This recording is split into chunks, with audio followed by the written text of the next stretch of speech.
యేసుక్రీస్తును వెంబడించమని ప్రభు మరి అక్కడ పేతురుతో మరి అలాగే ఆంద్రేయతో కూడా చెప్పినట్లుగా మనం చూస్తాం. మనమందరము కూడా విశ్వాసులమే కానీ యేసుక్రీస్తును వెంబడిస్తున్న వారు అందరము కాము. యేసు ప్రభు వారు ఎవరిని కలుసుకున్నా కూడా ఆయన ఏం చెప్పేవారంటే నన్ను వెంబడించండి అని చెప్పేవారు. చూడండి, మత్తయి సువార్త 9:9, అలాగే యోహాను సువార్త 1:43 వచనాలు కూడా చూద్దాము.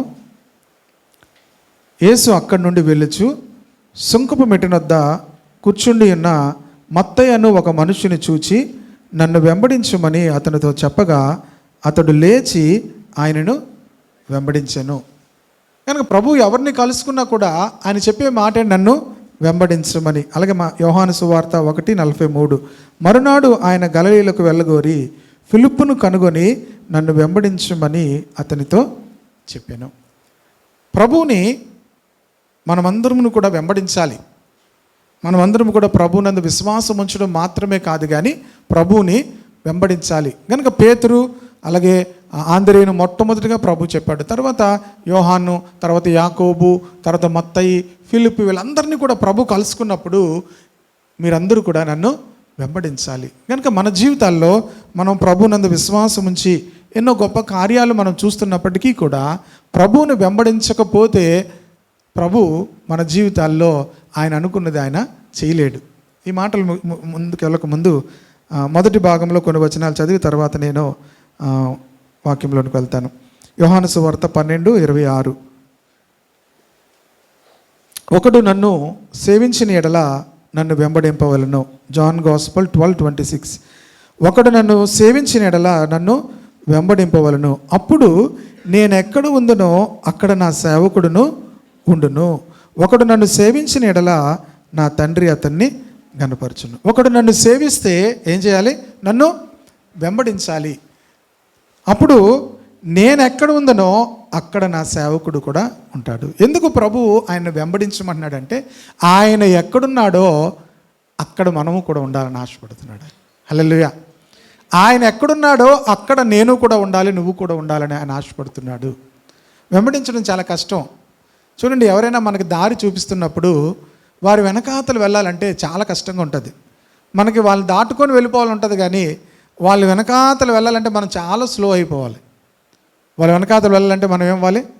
స్లో అవ్వాలి. ఆ దారి ఎలా చూపిస్తున్నప్పుడు ఆ పక్కన ఇవ్వడానికి ఇలా ఇలా చేయి చూపించి లెఫ్ట్కి రైట్కి వెళ్ళిపోతాడు, ఇలా చేయి చూపించి లెఫ్ట్కి వెళ్ళిపోతాడు. అప్పుడు మనము కూడా వాళ్ళలాగే లెఫ్ట్కి తిరగాలి, వాళ్ళలాగే రైట్కి తిరగాలి. వెంబడించడం చాలా కష్టం. ప్రభునందు విశ్వాసం ఉంచడము సులువే కానీ వెంబడించడం చాలా కష్టం. ఎందుకు ప్రభు వెంబడించమన్నాడంటే నేను ఎక్కడుంటానో నా సేవకుడు కూడా అక్కడే ఉండాలి, నన్ను వెంబడించాలి. ఒకడు నన్ను సేవించిన ఎడల అతడు నన్ను ఏం చేయాలి? వెంబడించాలి. అప్పుడు నేను ఎక్కడుంటానో నా సేవకుడు కూడా అక్కడే ఉంటాడు. అంతేకాదు అతడు నా తండ్రి చేత ఘనపరచబడతాడు. ఒకడు నన్ను సేవించిన ఎడల నా తండ్రి అతన్ని ఘనపరచును. ఇది మొదటి భాగం. రెండవది, ప్రభు ఎందుకు ఆయనను వెంబడించమన్నాడు అంటే 4 విషయాలు చెప్తాను. మొదటగా, ప్రియ దేవుని బిడ్డలారా, నన్ను వెంబడించండి అని చెప్పి ఆయన ఏమన్నాడంటే నేను మిమ్మల్ని మనుష్యులను పట్టు జాలరుగా చేస్తాను అని చెప్పాడు.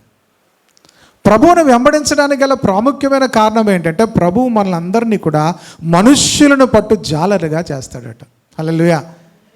మీలో ఎంతమందికి చేపలు పట్టడం ఇష్టమో నాకు తెలియదు, కానీ నాకు బాగా ఇష్టం. అప్పుడప్పుడు వీడియోస్ కూడా యూట్యూబ్లో చేపలు పట్టడం చూస్తుంటాను. మీరు ఎవరైనా చూస్తారా? అవి చేపలు వండడం చూస్తున్నారు ఇప్పుడు అందరూ కూడా. ఏంటి? చేపలు కూర వండడం ఎలా వండాలి అని చూస్తున్నారు. చేపలు పట్టడం పెద్ద ఎవరికి కూడా ఇష్టం ఉండకపోవచ్చు. నేను ఆ చేపలు కొంత చిన్నప్పుడు పట్టాను, ఆ గేలలో వేసి. అది ఇప్పటికి కూడా ఇష్టం. అది ఎక్కడైనా చేపలు పడుతున్నారని కాసేపు ఆగిపోతాను. ఈవెన్ బయటకు వెళ్తున్నప్పుడు, ప్రయాణం చేస్తున్నప్పుడు కూడా ఎవరైనా చేపలు పడుతున్నారంటే ఒకసారి ఆగి అక్కడ చూసుకొని చేప పడిందంటే ఆ గొప్ప ఆనందంగా ఉంటుంది. చేపలు పట్టడం గొప్ప సంతోషంగా ఉంటుంది. మనుష్యులను పడితే ఇంకెంత సంతోషంగా ఉంటుంది. హల్లెలూయా. మనుష్యులను పడితే ఇంకెంత ఆనందంగా ఉంటుంది. మన లాస్ట్ వీక్లో ఈ పాడేరు దగ్గరలో, పాడేరు అరకు మధ్యలో ఉన్న ఒక విలేజ్కి వెళ్ళాం. విలేజ్ అంటే ఏజెన్సీ ఏరియాలో లోనికి వెళ్ళాం.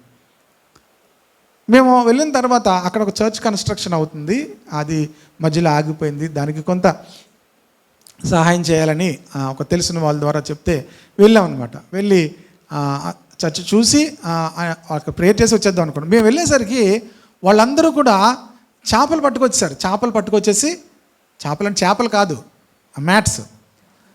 మీరు ఇప్పుడు చేపలు అంటున్నారు కదా, చేపలు దారులు అనుకుంటారు కదా. మ్యాట్స్ పట్టుకొని వచ్చేసి, అంటే ఒకలాంటి గోని సంచులాగా ఉంటాయి కదా, అవన్నీ రోడ్డు మీద వేసేసారనమాట. చర్చ్ లేదు వాళ్ళకి, ఆ చర్చ్ అండర్ కన్స్ట్రక్షన్లో ఉంది కనుక ఆ రోడ్డు మీద వేసేసారు. చెట్టు దగ్గర, చెట్టు కింద వేస్తారు. ఇప్పుడు నాతో వచ్చిన పాస్టర్ గారు, ఏంటి అందరు కూర్చుంటున్నారు ఏంటి అని. కూర్చుంటున్నారు, సంతోషమే, వాక్యం చెప్దాం, ప్రార్థన చేద్దాం అని చెప్పేసి నెమ్మదిగా వాళ్ళకి వాక్యం చెప్పి పాటలు పాడి చేసేసరికి అందరూ ఒకరు వచ్చి ప్రార్థన చేయించుకోవడానికి వస్తున్నప్పుడు వాళ్ళందరిని చూసినప్పుడు ఎంత సంతోషం, ఎంత ఆనందం. ఒక్కొక్కరు ఎన్నో శ్రమల్లో, ఇబ్బందుల్లో వాళ్ళు ఉన్నప్పుడు వారందరి కోసం కూడా ప్రార్థిస్తున్నప్పుడు ఎంత సంతోషం. ప్రియ దేవుని బిడ్డలారా, దేవుని పరిచర్యలో ఆత్మలను పట్టుకున్నట్లో, ఆత్మలను నడిపించట్లో గొప్ప సంతోషం ఉంటుంది. ఎందుకంటే కంపేర్ చేశానంటే, మీరు చేపలు పడితేనే అది తెలుస్తుంది మీకు. చేపలు పడిన వాడికి ఉంటే సంతోషం ఉంటుంది, గొప్ప ఆనందంగా ఉంటుంది. ప్రియ దేవుని బిడ్డలారా, అలాగే మనుష్యులను పట్టిన వారికి కూడా గొప్ప సంతోషం ఉంటుంది. అయితే ఇక్కడ ప్రభు అంటున్నాడు, మీరు నన్ను వెంబడిస్తే నేను మిమ్మల్ని ఏం చేస్తానంటే మనుష్యులను పట్టు జాలరిగా చేస్తాను. ఇది మనం చేయడం కాదు, ప్రభువే అంటున్నాడు, మీరు నన్ను వెంబడిస్తే నేను మిమ్మల్ని ఏం చేస్తాను, రాబో దినాల్లో మనుష్యులను పట్టు జాలర్లుగా చేస్తాను. ప్రతి ఒక్కరూ కూడా, దేవుని బిడలైన వారందరూ కూడా మనుష్యులను పట్టే జాలర్లుగా ఉండాలని దేవుని ఆశ. హల్లెలూయా. మీరు ఎక్కడికి వెళ్తున్నా, ఎక్కడున్నా కూడా మనుష్యులను పట్టేవారుగా ఉండాలి. దేవునికి స్తోత్రం కలుగును గాక. ఈ మనుషులను పట్టాలి అంటే మనం ఆయన కండిషన్ ఏంటి, వెంబడించాలి. వెంబడించడంలో 4 దశలు చెప్తాను మీకు నేను. మొదటిది యోహాను సువార్త 8వ అధ్యాయము, John gospel 8th chapter 12th verse. మరలా యేసు, నేను లోకమునకు వెలుగును, నన్ను వెంబడించువాడు చీకటిలో నడువక జీవపు వెలుగు కలిగి ఉండునని వారితో చెప్పాను. మొదటి కండిషన్ ఏంటంటే, దేవుని వెంబడించేవాడు ఎలా ఉంటాడో అక్కడ చెప్తున్నాడు. నేను లోకమునకు వెలుగును, నన్ను వెంబడించేవాడు చీకటిలో నడువక జీవపు వెలుగు కలిగి ఉంటాడు.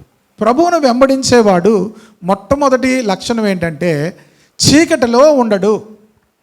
ప్రభువు మనల్ని మనుషులు పట్టే జాలర్లుగా చేయాలి అంటే, మనుషులు పట్టే జాలర్లుగా దేవుడు మనల్ని వాడుకోవాలంటే మనం ప్రభువును వెంబడించాలని చెప్పాను. ప్రభువును వెంబడించేవాడు ఎక్కడుంటాడంటే చీకటిలో ఉండడు. హల్లెలూయా. ఎక్కడుండడు? చీకటిలో ఉండడు. ఎక్కడుంటాడు? జీవపు వెలుగు కలిగి ఉంటాడు. మామూలు వెలుగు కాదు. జీవపు వెలుగుకి మామూలు వెలుగుకి తేడా ఏంటంటే, మీకు అర్థం అవ్వాలంటే జీవనది అనే మాటలు మనం చూస్తాం కదా. జీవనదులు అంటే అర్థం ఏంటి? నిత్యము కూడా అవి ప్రవహిస్తాయి. ఎండాకాలంలో అయినా దాంట్లో వాటర్ ఉంటుంది, వర్షాకాలంలోనే ఉంటుంది, ఐదర్ వింటర్ సీజన్లో అయినా ఆ వాటర్ ప్రవహిస్తూనే ఉంటుంది. అంటే ప్రియ దేవుని బిడ్డలారా, మనందరి జీవితాలు, నేను యేసుక్రీస్తును వెంబడిస్తున్నాను అంటే ఎన్నడూ కూడా మన జీవితాల్లో చీకటి అనేది ఉండకూడదు. చీకటి దేనికి సాదృశ్యం అంటే పాపమునకు సాదృశ్యం. చీకటి దేనికి సాదృశ్యం అంటే ప్రతి విధమైన అపవిత్రతకి సాదృశ్యం. చీకటి ప్రతి విధమైన సాతాను యొక్క కార్యములకు, అపవాదికి సాదృశ్యం. కనుక మన జీవితాల్లో చీకటి అనేది ఎక్కడ కూడా ఉండదు. పాపము, అపవిత్రత, అపవాదికి సంబంధించినది ఏది కూడా మన జీవితాల్లో ఉండకూడదు. హల్లెలూయా. అది ఏ సమయంలోనైనా జీవపు వెలుగును మనము కలిగి ఉండాలి. మొదటి కండిషన్. ప్రభువును వెంబడిస్తున్నాను అంటే విశ్వాసం ఉంచే వారు అందరి జీవితాల్లో ఈ అనుభవం ఉండదు. చాలామంది యేసుప్రభుని వెంబడిస్తున్నారు. యోహాను సువార్త 6వ అధ్యాయము 2వ వచనంలో చూస్తే యేసుప్రభుని ఎంతోమంది వెంబడిస్తున్నారు. యోహాను సువార్త 2వ అధ్యాయము 6వ అధ్యాయము 2వ వచనం. రోగుల ఎడల ఆయన చేసిన సూచక్రియలను చూచి బహు జనులు ఆయనను వెంబడించిరి. చాలామంది వెంబడిస్తున్నారు. ఎందుకంటే ఆయన గొప్ప కార్యాలు చేశాడు, ఆయన సూచక్రియలు చేస్తున్నాడు, ఎటువంటి రోగమునైనా ఆయన స్వస్థపరుస్తున్నాడు అని చెప్పి చాలామంది వెంబడిస్తున్నారు. ఆ వెంబడించడం వేరు. ఆయన ఆ 5 రొట్టెలు 2 చేపలు అనేక మందికి ఆహారముగా పెట్టినప్పుడు ఇంకా ఎంతోమంది ప్రభుని వెంబడించారు. ఆ వెంబడించడం వేరు. ఇక్కడ వెంబడించడము, నేను లోకమునకు వెలుగునై ఉన్నాను, నన్ను వెంబడించువాడు చీకటిలో నడువక జీవపు వెలుగు కలిగి ఉంటాడు. కనుక మీరు ఎక్కడున్నప్పటికీ కూడా జీవపు వెలుగు కలిగి ఉండినట్లుగా ప్రభువుని వెంబడించాలి. హల్లెలూయా. ప్రభువుని వెంబడించిన వానిలో ఉండే మొదటి లక్షణం ఏంటంటే జీవపు వెలుగు కలిగి ఉంటాడు. ఎక్కడున్నా కూడా వెలుగులో ఉంటాడు. ఆమెన్. హల్లెలూయా. కనుక ఏది చేస్తున్నా కూడా తను ఓపెన్గా ఉండగలుగుతాడు. వెలుగులో ఉన్నవాడికి రహస్యాలు ఏమి కూడా ఉండవు. దేవునికి స్తోత్రం కలుగును గాక. వెలుగులో ఉన్నవాడు చాలా ధైర్యంగా ఉండగలుగుతాడు. ప్రియ దేవుని బిడ్డలారా, మనమందరమును కూడా వెలుగులో ఉండగలగాలి. వెలుగులో ప్రభువును వెంబడిస్తున్నాము అంటే వెలుగులో ఉండాలి. ఆ వెలుగు కూడా జీవపు వెలుగు. అది ఏ సమయంలో కూడా ఆరిపోయేది కాదు. రెండవది యోహాను సువార్త 10వ అధ్యాయము 27వ వచనం. యోహాను సువార్త 10వ అధ్యాయము, నా గొర్రెలు నా స్వరము వినును, నేను వాటిని ఎరుగుదును, అవి నన్ను వెంబడించును. రెండవది, ప్రభువును వెంబడించే వాడిలో ఉన్నటువంటి రెండవ లక్షణం ఏంటంటే నా గొర్రెలు నా స్వరము వినును. ప్రభువును వెంబడించే వాడిలో రెండవ లక్షణము ప్రభు యొక్క స్వరము వినగలగాలి. ప్రభు యొక్క స్వరము వినగలగాలి. ప్రభు యొక్క స్వరము వినేవాడే ప్రభువుని ఏం చేయగలుగుతాడు?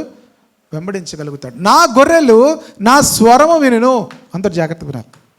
నా గొర్రెలు నా స్వరము వింటాయి, అవి నన్ను ఏం చేస్తాయి? వెంబడిస్తాయి. ప్రభు యొక్క స్వరం వింటేనే ప్రభువును మనం ఏం చేయగలం? వెంబడించగలం. ప్రభు వాక్యము చదువుతున్నా, ప్రభు యొక్క వాక్యం వింటున్నా, ప్రభు యొక్క స్వరమును మనం వినాలి. బైబిల్ చదివినంత మాత్రాన మనము ఆధ్యాత్మికంగా ఎదిగిపోలేము. ప్రభు యొక్క స్వరము వినాలి.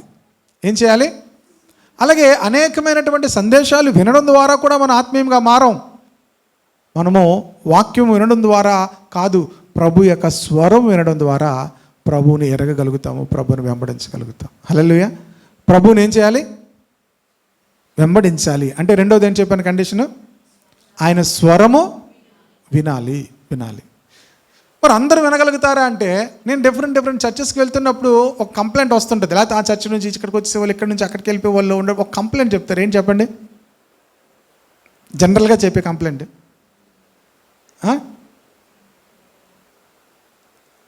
ఎవరు చెప్పట్లే. అస్మాత్గా వాక్యం నాకేనండి, నన్నే గుచ్చేస్తారు. ఏమంటారు? నన్నే గుచ్చేస్తారు. ఇది ఒకరి సమస్య కాదు, అది యూనివర్సల్ సమస్య. అది యూనివర్సల్లో అన్ని చోట్ల కూడా ఉన్నటువంటి ప్రాబ్లం అది. అస్తమాటికి నాకే చెప్తారు, నా గురించే చెప్తారు. ఒక అబ్బాయి నా దగ్గర నుంచి వెళ్ళిపోయాడు. వెళ్ళిపోయిన తర్వాత ఏమన్నాడంటే, నేనుంటే నా గురించే చెప్తున్నారు, అందుకే నేను వెళ్ళిపోయానండి అన్నాడు. ఇప్పుడు ఏం చేస్తున్నాడంటే ఎక్కడికి వెళ్ళట్లేదు. ప్రియ దేవుని బిడ్డలారా, మీకు మంచి విషయం చెప్తాను ఈరోజు. యోహాను సువార్త 7వ అధ్యాయము 16వ వచనం 17వ వచనం చదువుదాం. అందుకు యేసు, నేను చేయు బోధ నాది కాదు, నన్ను పంపిన వానిదే. ఎవడైనను ఆయన చిత్తము చొప్పున చేయ నిశ్చయించుకుని ఎడల ఆ బోధ దేవుని వలన కలిగినదో లేక నా అంతటా నేనే బోధించుచున్నానో వాడు తెలుసుకొనును. ఇప్పుడు దేవుని బిడ్డలారా, ఈ మాట జాగ్రత్తగా వినండి. ప్రభు అంటున్నాడు, నేను చేయు బోధ నాది కాదు, నన్ను పంపిన వానిదే. ఇది మీరు ఎలా తెలుసుకోవచ్చు అంటే, ఇది నా బోధ, దేవుని బోధ మీరు తెలుసుకోవాలంటే అక్కడ ఒక కండిషన్ చెప్తున్నాడు ఆయన. ఇది దేవుని బోధ లేకపోతే నా బోధ అని తెలుసుకోవాలంటే మీకు ఎలా తెలుస్తుందంటే, ఎవడైనాను ఆయన చిత్తము చొప్పున నిశ్చయించుకుని ఎడల ఆ బోధ దేవుని వలన కలిగినదో లేక నా అంతటా నేనే బోధించున్నానో వాడు తెలుసుకును. మీరు ఎక్కడికి వెళ్ళినా కూడా మీతో దేవుడు మాట్లాడుతున్నాడా లేదా, ఇది దేవుని చిత్తానుసారమైన విషయమా కాదా తెలుసుకోవాలి అంటే మొదట మీరు ఆయన చిత్తానుసారముగా ఏమన్నాడు చెప్పున నిశ్చయించుకుంటే అది దేవుని బోధ కాదో మీకు తెలుస్తుంది అన్నాడు. మొన్న ఒకరి దగ్గరికి వెళ్ళాము, మాట్లాడాను. వైఫ్ అండ్ హస్బెండ్ అనమాట. వాళ్ళు మాట్లాడిన తర్వాత అన్నీ చెప్పిన తర్వాత వాళ్ళు ఏమన్నారంటే, పాస్టర్ గారు మేము శనివారం ఏం మాట్లాడుకున్నాం ఆదివారం మీరు చెప్తున్నారండి అన్నారు. మీరు శనివారం మేము ఏం మాట్లాడుకుంటున్నామో ఆదివారం మీరు అదే చెప్తున్నారు, మా ఇద్దరం ఇలా చూసుకుంటున్నాము అన్నారు. మీకు అర్థమవుతుందా? నాకు సంతోషం ఎందుకు అనిపించింది అంటే వాళ్ళతో నేను ఎప్పుడు మాట్లాడలేదు, వాళ్ళు ఎప్పుడు నాతో మాట్లాడలేదు. ఇప్పుడు వాళ్ళతో నాతో కానీ మాట్లాడారు అనుకోండి, ఏమనుకుంటారు? వాళ్ళకున్న సమస్య కానీ వాళ్ళకున్నది కానీ ఏమైనా చెప్పారనుకోండి, ఏమనుకుంటారు? నువ్వు చెప్పావా భాష గారికి? ఏమంటారు? నువ్వు చెప్పావా? మరి ఆయన అదే విషయం ఎందుకు ఎత్తాడు ఆయన అంటారా లేదా? ప్రియ దేవుని బిడ్డలారా, సాధారణంగా దేవుని చిత్తానుసారముగా మనం ఉండాలి అనుకున్నప్పుడు దేవుడు ఏం చేస్తాడంటే మనతో మాట్లాడతాడు. నా గొర్రెలు నా స్వరము వింటాయి. ఎప్పుడు వింటాయంటే దేవుని చిత్తానుసారముగా మనము చేయాలని నిశ్చయించుకున్నప్పుడు దేవుడు మీతో మాట్లాడతాడు. ఆయన స్వరం మీరు వింటారు. లేకపోతే ఎవరు స్వరం వింటారు? మనుషుని స్వరం వింటారు. ఒక మనుష్యుని బోధ వింటారు, బాగుంటే బాగుంది అంటారు, లేకపోతే లేదంటారు. అన్నిసార్లు బాగున్నట్టుగా చెప్పలేము. మీరు అన్నిసార్లు వంటలు చేస్తారు, అన్నిసార్లు బాగున్నట్టుగా చేయలేరు. ఒక్కోసారి ఏమవుతుంది? ఫ్లాప్ అవుతుంది. ఫ్లాప్ అయినప్పుడు ఏం చేస్తారు? లేడీస్ అందరూ కూడా వంటలు ఉన్నప్పుడు ఫ్లాప్ అయినప్పుడు ఏం చేస్తారు? నీకు చెప్పానా, నువ్వు నీ వల్లే. బాగుంటే ఏం చేస్తారు? బాగుంటే క్రెడిట్ అంతా మనదే. బాగోపోతే ఎవరు చెప్తారు? ఉప్పు చూడని చెప్పానా, ఇక ఈ వల్ల ఉప్పు ఇంకొంచెం వేసేసాను, ఉప్పు కరెక్ట్గా ఉన్నాయంటే నేను అంటే వీ డోంట్ యాక్సెప్ట్ క్రిటిసిజం. మనము క్రిటిసిజంని అసలు ఎట్టి పరిస్థితుల్లో కూడా ఒప్పుకోలేం. అంటే విమర్శ అనేది మనం ఎప్పుడు కూడా ఒప్పుకోలేం. బాగుందంటే క్రెడిట్ అంతా మనం తీసుకుంటాం, బాగోలేదంటే కనుక ఎవరు కూడా ఎప్పుడు. కానీ అందరూ బాగా ఎప్పుడు బోధించలేరు, కానీ దేవుడు మాత్రం మాట్లాడతాడు, ఎప్పుడూ మాట్లాడతాడు. హల్లెలూయా. బోధ అన్నిసార్లు కూడా మంచిగా డెకరేట్ చేసి చెప్పలేం, కానీ దేవుడు మాత్రం ప్రతిసారి ఏం చేస్తాడు? మాట్లాడతాడు. హల్లెలూయా. ప్రతిసారి దేవుడు మనతో మాట్లాడతాడు. ఎప్పుడు మాట్లాడతాడంటే మనము ఆయన చిత్తానుసారముగా చేయడానికి నిశ్చయించుకున్నప్పుడు దేవుడు మనతో మాట్లాడతాడు. అప్పుడు మనం ఆయనను వెంబడించగలుగుతాం. ఆయనను వెంబడిస్తుంటే అలాంటి వారిని దేవుడు ఏం చేస్తాడంటే మనుష్యులు పట్టేవారిగా దేవుడు మారుస్తాడు. హల్లెలూయా. వారిని మీకు క్వశ్చన్ చెప్తున్నా, మనం ఎప్పుడు పట్టలేం మనుషుల్ని. మనం చేపలే పట్టలేం, మనుషుల్ని ఎక్కడ పడతాం? మనము చేపలనే పట్టలేము, మనుషుల్ని అసలు పట్టలేం. ప్రియ దేవుని బిడ్డలారా, మనుషులు పట్టేవారిగా నేను మిమ్మల్ని చేస్తానన్నాడు దేవుడు. హల్లెలూయా. దేవుడు చేస్తాడు. దేవుడు మనలను మనుషులు పట్టేవారుగా చేస్తాడు. ఆయన స్వరం వినగలగాలి. ఏం చేయాలి? ఆయన స్వరం వినగలగాలి. ఆయన స్వరం ప్రతిసారి కూడా నువ్వు వాక్యం చదువుతున్నప్పుడు, వాక్యం వింటున్నప్పుడు, అక్కడ ఎవరు మాట్లాడుతున్నా దేవుని స్వరము వింటుండాలి. నేను చాలాసార్లు దేవుని వాక్యాన్ని చాలామంది చెప్పి వింటుంటాను. నేను వాకింగ్కి వెళ్తున్నప్పుడు, బయటకు వెళ్తున్నప్పుడు, లేకపోతే ఖాళీగా లేకపోతే ప్రయాణం చేస్తున్నప్పుడు, ఖాళీ ఒంటరిగా ఉన్నప్పుడు వాక్యం ఎవరిదైనా మంచి వాక్యాన్ని పెట్టుకొని వింటుంటాను. అందులో సడన్గా కొన్ని మాటలు నచ్చగానే వెంటనే టక్ మన తీసి ఆ మాటలు మళ్ళీ రాసుకుంటాను. ఇలా ఎంతమంది మాట్లాడుతున్న మాటలు దేవుడు నాతో మాట్లాడిన మాటలు నేను రాసుకుంటాను. ప్రియ దేవుని బిడ్డలారా, దేవుడు మీతో మాట్లాడుతున్నటువంటి మాటను మీరు వినగలిగితే రాబో దినాల్లో దేవుడు మిమ్మల్ని మనుష్యులు పట్టేవారుగా చేస్తాడు. హల్లెలూయా. మనం భూమి మీద ఉన్నది దేని కొరకు అంటే, ప్రభువుని మనం వెంబడిస్తున్నది దేని కొరకు అంటే, ప్రభువు మనలందరినీ కూడా, ప్రియ దేవుని బిడ్డలారా, అందరినీ, తన బిడ్డలైన వారందరినీ కూడా మనుష్యులను పట్టేవారుగా దేవుడు చేయాలని ఆశపడుతున్నాడు. హల్లెలూయా. ఇక నుంచి కొంచెం కఠినమైన మాటలు రెండు ఉంటాయి, చెప్తాను. మత్తయి సువార్త 8వ అధ్యాయము 21-22 వచనాలు చదువుదాం. శిష్యులలో మరి ఒకడు, ప్రభువా, నేను మొదట వెళ్ళి నా తండ్రిని పాతిపెట్టుటకు నాకు సెలవిమ్మని ఆయనను అడుగగా, యేసు అతన్ని చూచి ఆ, ఆ, నన్ను వెంబడించుము, మృతులను. ఇది కొంచెం కష్టమైన మాటే. ప్రభువుని ఒక వ్యక్తి వెంబడించేటువంటి సమయంలో ప్రభు ఆయనతో అంటున్నాడు, నన్ను వెంబడించమంటే ఆయన ఏమంటున్నాడు, ప్రభువా ముందు నేనేం చేయాలి, నా తండ్రిని పాతిపెట్టుటకు నాకు సెలవు ఇమ్మని అడుగు. ఇది రెండు విధాలుగా ఈ మాటను చెప్పచ్చు. ఇంకొక ఎగ్జాంపుల్ కూడా చెప్పి నేను దీన్ని వివరంగా చెప్తాను. వాళ్ళు తన తండ్రి చనిపోయి ఉండొచ్చు, నేను పాతి పెట్టాలి ప్రభువా, పని ఎంత చేసుకోవాలంటే ముందు వచ్చి నన్ను వెంబడించు అన్నాడు. అది కొంచెం కఠినమైన మాట. రెండవది, ఒకవేళ ఎలా కూడా అనుకోవచ్చు, మా నాన్నగారు చనిపోయాక వస్తాను, నేను వెంబడిస్తాను అని కూడా అనొచ్చు. ప్రభు ఏమన్నాడు, మృతులను పాతి పెట్టుకుని నువ్వు వచ్చి నన్ను. ప్రభువును వెంబడించేటప్పుడు ఏ సాకు కూడా చెప్పకూడదు. ప్రభువును వెంబడించడానికి ఏం చేయకూడదు, ఏ సాకు కూడా చెప్పకూడదు. దీనికి ఒక ఎగ్జాంపుల్ చెప్తాను. అగస్టిన్ జబక్ కుమార్ గారు వారి యొక్క తల్లి మరణించినటువంటి సమయంలో ఆయన బీహార్లో ఉన్నాడు. ఆయన మీటింగ్లో చెప్తున్నప్పుడు, స్టీల్ ప్లాంట్లో ఆ కాన్ఫరెన్స్ జరిగినప్పుడు ఆయన చెప్పారు, వాళ్ళ తల్లి చాలా బాగా చూసింది. ఎంత బాగా చూసింది అంటే, ఈయన ఒక్కడే కొడుకు, మిగతా వాళ్ళందరూ కూడా కూతుర్లే. చిన్నప్పటి నుంచి కూడా అట్ ద టైమ్ ఆఫ్ మూడవ సంవత్సరం వచ్చేసరికి తనకు అక్షరాలు నేర్పించి బైబిల్ కంఠస్థ వాక్యాలు నేర్పించడం ప్రారంభించిందంట. అప్పటి నుంచి కూడా తనకు పాలు ఇవ్వాలన్నా ఏమి ఇవ్వాలన్నా కూడా బైబిల్ మాట చెప్తేనే తనకు పాలు కానీ ఏదైనా ఇవ్వడం చేసేదట. ఇంకా స్కూల్కి వెళ్ళే సమయానికి వచ్చేసరికి తనకి ఆ రోజు చెప్పిన వాక్యం ఏంటి మరలా అదంతా చెప్తేనే చర్చికి వెళ్ళి వచ్చిన తర్వాత భోజనం పెట్టేదంట. అలాగ అలవాటు చేసి దేవుని జ్ఞానంలో నడిపించింది.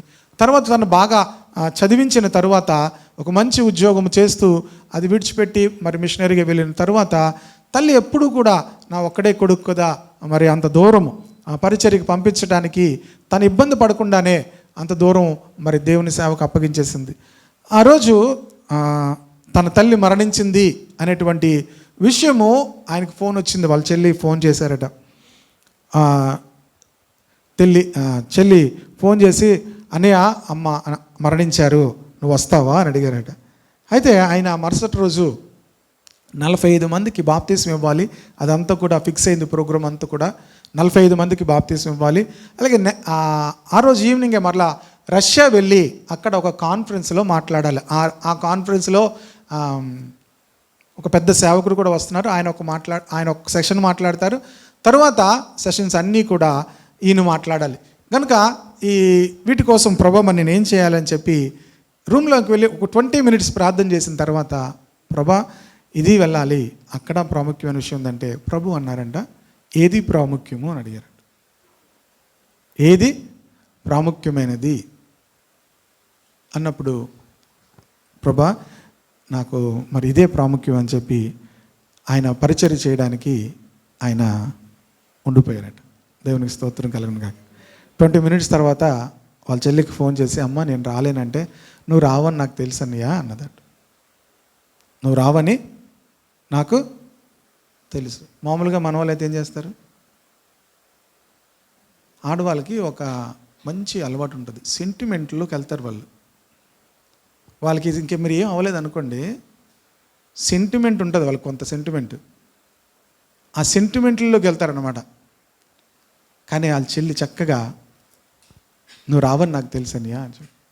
ప్రియదేవుని బిడ్డలారా, దేవుని యొక్క రాజ్యం కొరకు మనము ఆయనను వెంబడిస్తున్నప్పుడు ఎన్నో సాకులు మనం చెప్తాం, ఎన్నో సాకులు చెప్తాం. ఉదయాన్నే వర్షం పడిందంటే అమ్మయ్య ఇవాళ ఏంటి, సెలవు. ఎక్కువ ఎండ ఉందంటే ఏంటి,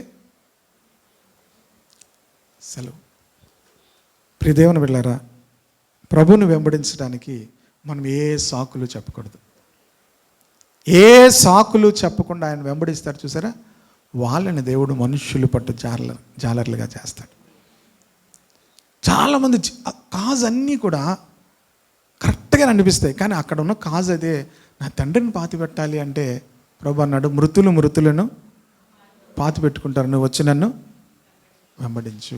ప్రభువుని వెంబడించడంలో మనం ఏ సాకు కూడా చెప్పకూడదు. Praise the lord. హల్లెలూయా.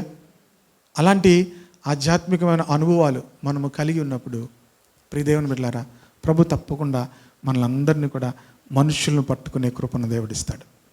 ఆమేన్. హల్లెలూయా.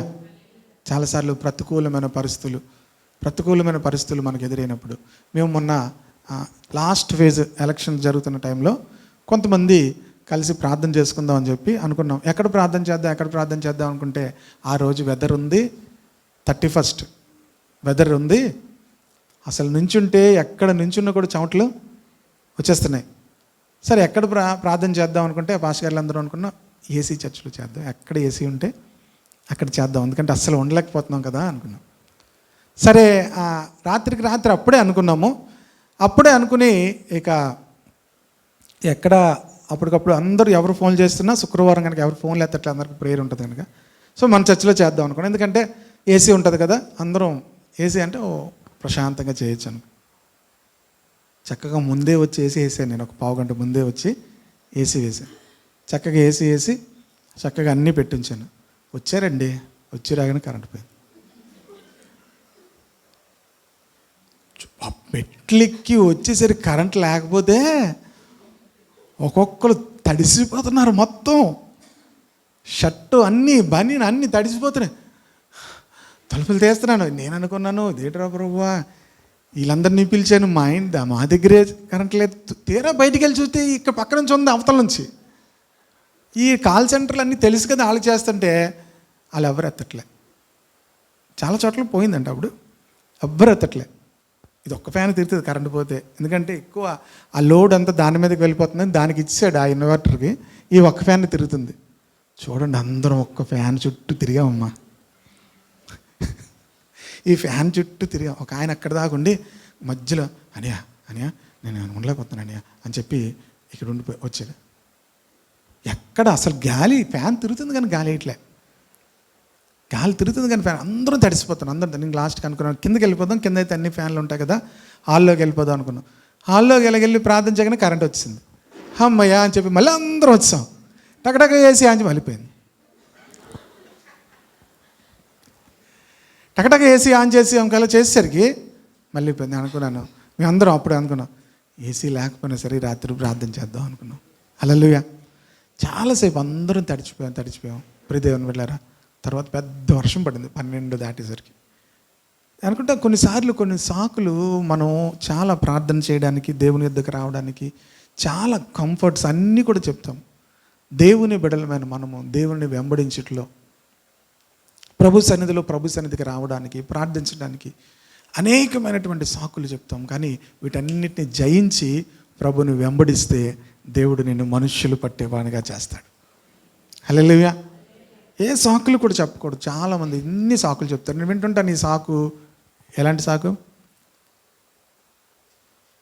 మన జీవితాల్లో కమిట్మెంట్ ఉండాలి దేవుణ్ణి వెంబడించడానికి. హల్లెలూయా. ఇంకొంచెం స్ట్రాంగ్ వర్డ్ చెప్తాను ఇప్పుడు. అదే మత్తయి సువార్త 10వ అధ్యాయము 37 వచనం చదువుదాం. తండ్రినైనను తల్లినైనను నాకంటే ఎక్కువగా ప్రేమించువాడు నాకు పాత్రుడు కాడు. కుమారునైనను కుమార్తెనైనను నాకంటే ఎక్కువగా ప్రేమించువాడు నాకు పాత్రుడు కాడు. తన సిలువను ఎత్తుకొని నన్ను వెంబడింపని వాడు నాకు పాత్రుడు కాడు. ప్రభువుని వెంబడించాలి అంటే ఒక కండిషన్ ఏంటంటే సిలువను ఎత్తుకొని నన్ను వెంబడించాలి. సాధారణంగా ఇవి ఎవరు కూడా టచ్ చేయరు బైబిల్లో. ఏం టచ్ చేస్తారు?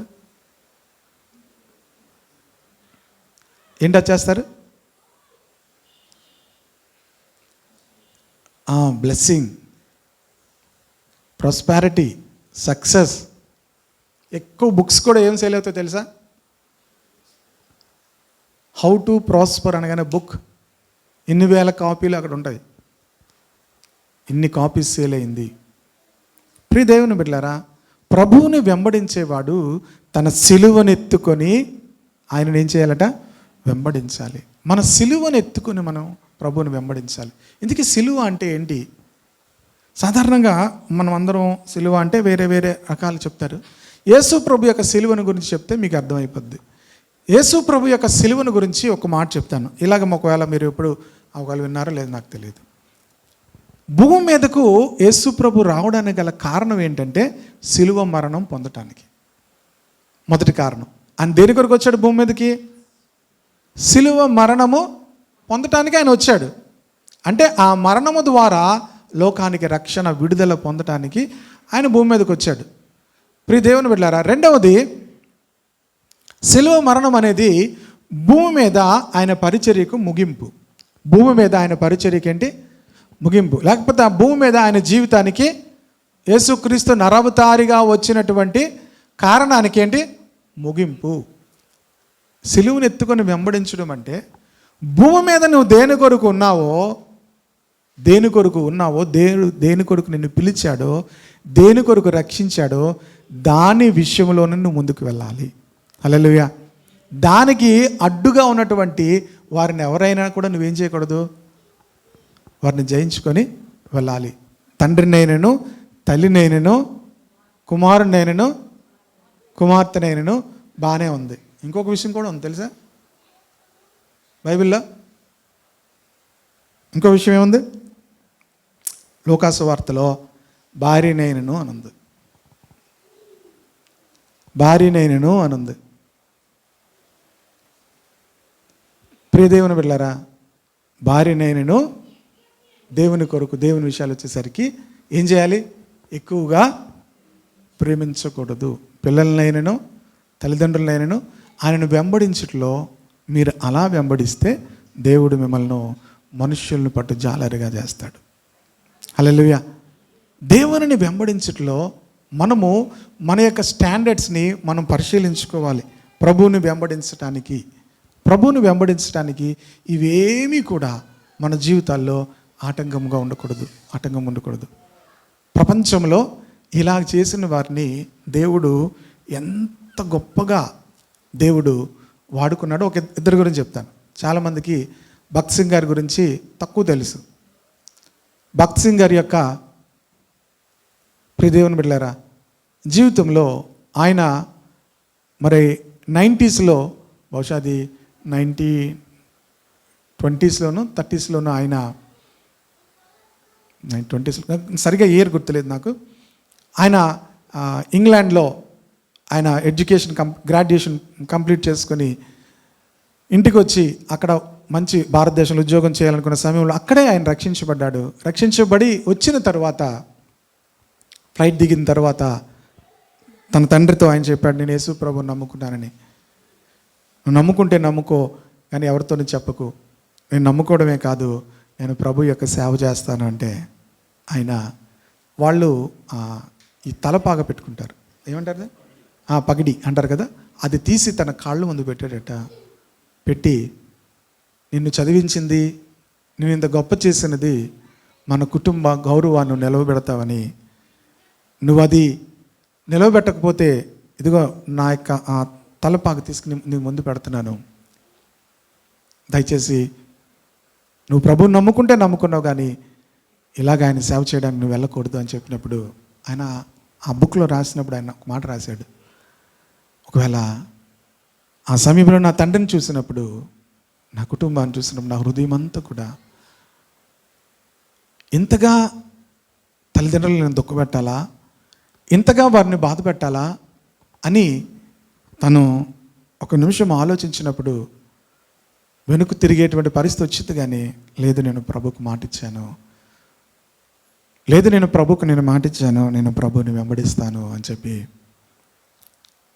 అన్నప్పుడు, అయితే నువ్వు ఇంటికి రావాల్సిన అవసరం లేదు, నీ దారి నువ్వు చూసుకో అని తండ్రి వెళ్ళిపోయాడట. ఆయన చనిపోయే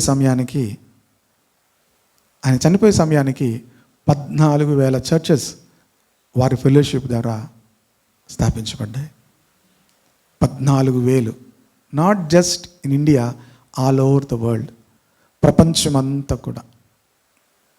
ప్రియదేవుని బిడ్డలారా, దేవుని కొరకు మనము దేవుని వెంబడించట్లో దేనిని కూడా మనము సాక్రిఫైస్ చేయం.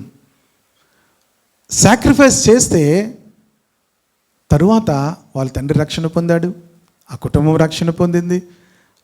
అది మాత్రమే కాదు, అందుకే ఒక మాట చదువుతాను, అప్పుడు మీకు అర్థమవుతుంది. మత్తయి సువార్త 19వ అధ్యాయము 27వ వచనం. మత్తయి సువార్త 19వ అధ్యాయము 27వ వచనం. పేతురు, ఇదిగో సమస్తమును విడిచిపెట్టి నిన్ను వెంబడించితము గనక యేసు వారితో ఇట్లనెను. చదువు. జననమందు మనుష్య కుమారుడు తన మహిమ గల సింహాసనం మీద ఆసీనుడై ఉండినప్పుడు నన్ను వెంబడించిన మీరును 12 సింహాసనముల మీద ఆసీనులై ఇశ్రాయేలు 12 గోత్రముల వారికి తీర్పు తీర్చుదురు. నా నామము నిమిత్తము అన్నదమ్ములను నేను, అక్క చెల్లెండ్రనైనను, తండ్రినైనను, తల్లినైనను, పిల్లలనైనను, భూములనైనను, ఎండ్లైనను విడిచిపెట్టిన ప్రతి వాడును 100 రెట్లు పొందును. హల్లెలూయా. ఇక్కడ అలాగుంది. వేరొక భాగంలో లోకాసు వార్తలు అనుకుంటాను, లేక మార్క్స్ వార్తలలో, ఇహమందును పరమందును అనేక రెట్లు పొందును. ఒక తండ్రిని అక్కడ విడిచిపెట్టడానికి ఒక అడుగు వేస్తే 14,000 చర్చెస్ బిల్డ్ చేయడానికి దేవుడు తన ద్వారా ఆ పరిచర్ను దేవుడు బ్లెస్ చేశాడు. నేను జెమ్స్ మినిస్ట్రీకి వెళ్ళినప్పుడు అక్కడ చూసాం మేము.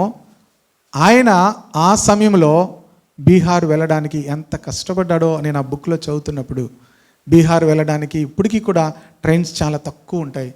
ఆ టైంలో బీహార్ వెళ్ళడానికి, తన యొక్క భార్యను అక్కడికి తీసుకొని వెళ్ళడానికి పెళ్ళైన 3వ రోజునే వాళ్ళు ఆ బీహార్ వెళ్ళారు. ఎంత కఠినమైన పరిస్థితులు ఆ సమయంలో వాళ్ళు అనుభవించారు.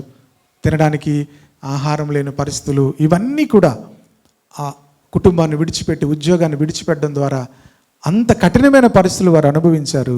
ఈరోజు బీహార్లో కొన్ని లక్షల మంది దేవుని గురించిన జ్ఞానంలోనికి రావడానికి వాళ్ళు సాధనాలుగా వాడబడుతున్నారు. హల్లెలూయా. అనేకమైన స్కూల్స్, అనేకమైనటువంటి మరి డిఫరెంట్ వేలో వారు మినిస్ట్రీ చేయడానికి దేవుడు ఆ వ్యక్తిని దేవుడు వాడుకున్నాడు. నేను అంకుల్తో మాట్లాడుతున్నప్పుడు అందరం వెళ్ళి మాట్లాడినప్పుడు ఏ ప్రశ్నలైనా అడగచ్చు అనమాట.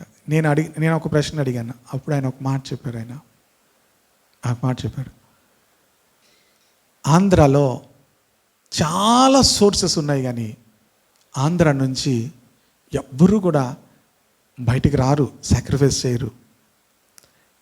ఆల్ ఓవర్ ఇండియా మిషనరీస్ వెళ్ళే వాళ్ళు ఎక్కడి నుంచి వెళ్తారంటే తమిళనాడు నుంచి వెళ్తారు, లేకపోతే కేరళ నుంచి వెళ్తారు.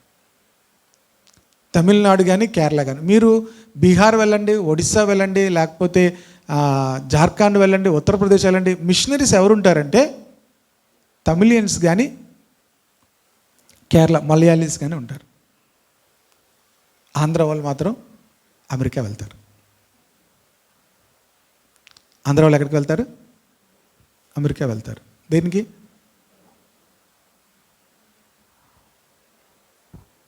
ఫండ్స్ తెచ్చుకోవడానికి.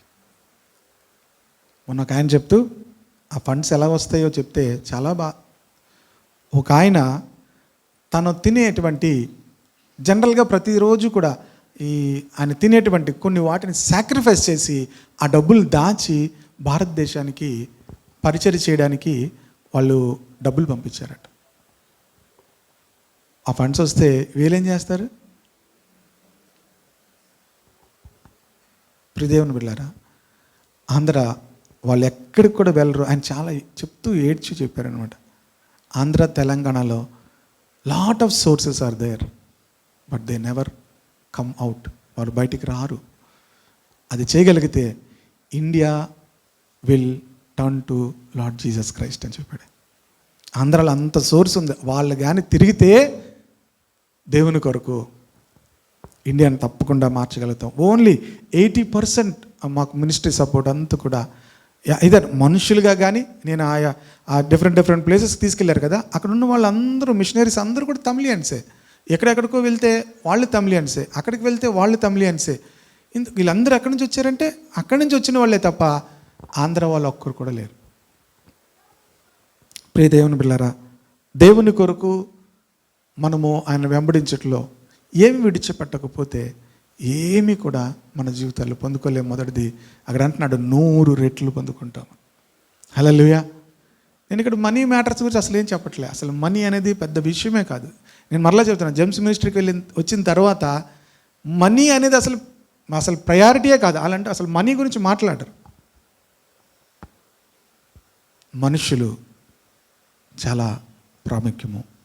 దేవునికి ఎవరు కావాలంటే మనుషులు కావాలి. మనుష్యులను పట్టు జాలర్లు కావాలి ఆయనకి. మనం మనీ అనుకుంటాం కాదు, మనీ కాదు. దేవునికి ఎవరు కావాలి?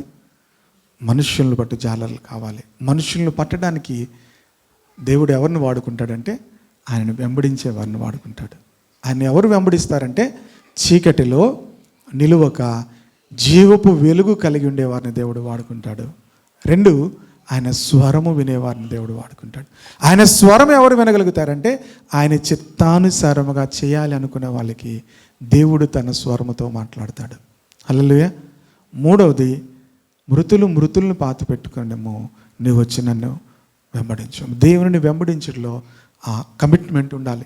ఏ పరిస్థితులు వచ్చినా కూడా ప్రియ దేవుని వెళ్ళారా, మనము దేవుని కొరకు, దేవుని రాజ్యం కొరకు మనము ఆ కమిట్మెంట్ మనలో లేనప్పుడు దేవుడు మనల్ని వాడుకోలేడు. ఒకసారి సిద్దిపేట ప్రకాష్ గారు చెప్తున్నారు, వాళ్ళు చిన్నప్పుడు వాళ్ళ అబ్బాయి టైఫాయిడ్ జ్వరంతో బాధపడుతున్నప్పుడు ఆయన పలానా చోట పరిచర్యకి వెళ్ళాలి. వాళ్ళ దగ్గర ఆ టైంలో డబ్బులు కూడా లేవంట. ఒక 10 రూపాయలు ఉంటే హోమియో మెడిసిన్ తీసుకొచ్చి ఇచ్చి, చాలా జ్వరంతో బాధపడుతున్నాడట, ఇచ్చి ఆయన వెళ్ళిపోయాడంట పరిచర్య చేస్తున్నాడు. కానీ ఆయన వచ్చేసరికి ఆ యొక్క జ్వరంతో ఉన్న కొడుకు ఉంటాడా లేడా అనేటువంటి భయము ఆయనకి ఉంది. హ్యూమన్గా ప్రతి ఒక్కరికి కూడా ఆ ప్రేమ, భయం ఉంటుంది. కానీ ఆయన ఇంటికి వచ్చేసరికి ఆ పాస్టర్ గారు చెప్పారట, మీరు వెళ్ళిన తర్వాత ప్రభు ఆయన్ని స్వస్థపరిచాడు. హల్లెలూయా. ప్రియ దేవుని బిడ్డలారా, మనము వీటిని దాటకపోతే దేవుడు మనల్ని వాడుకోలేడు. సాటన్ ఇవన్నీ బంధకాలు వేస్తాడు అనమాట. వీటిని దాటితే మనం మనుషులను పట్టేసుకుంటాం. దేవునికి స్తోత్రం కలుగును కాక. చివరిగా సిలువను ఎత్తుకొని ఆయనను ఏం చేయాలి? వెంబడించాలి. మనం దేని కొరకు రక్షణ పొందాము? ప్రభు దేని కొరకు వచ్చాడంటే సిలువ మరణము పొందటానికి వచ్చాడు కనుక ఆ సిలువను బట్టి ఆయన ముందుకు వెళ్ళిపోయాడు. అవమానము నిర్లక్ష్యం చేసి ముందుకు వెళ్ళిపోయాడు. ఇన్ ద సేమ్ వే మనము దేని కొరకైతే దేవుని చేత పట్టబడ్డామో, రక్షణ పొందామో, దానిని అందుకోవడం కోసము మనం వెళ్ళిపోవాలి. సిలువను మోసుకుంటూ వెళ్ళిపోవాలి. మన గురి దగ్గరికి వెళ్ళిపోవాలి. దేవుడు నువ్వు విడిచిపెట్టినప్పుడు నూరంతలుగా దేవుడు వాటిని ఇస్తాడు. Amen. It is not finance మించినది దేవుడు మనకు అనుగ్రహిస్తాడు. హల్లెలూయా.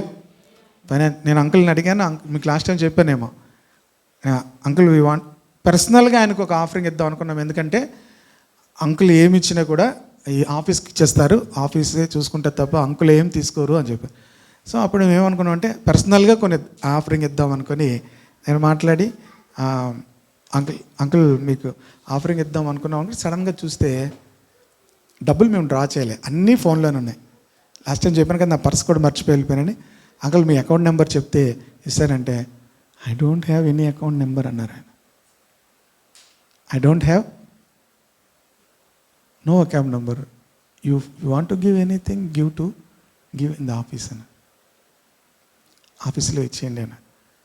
ఇంకా ఏం చేయలేక ఇంకా అలాగ అనుకున్నాను. అంటే నా జోబులో ఒక కవర్ ఉందన్నమాట. తక్కువ గుర్తొచ్చింది. అప్పుడు పాట్నా నుంచి నా ఫ్రెండ్ ఒక అబ్బాయి వచ్చాడు, వరల్డ్ విజన్లో చేస్తూ.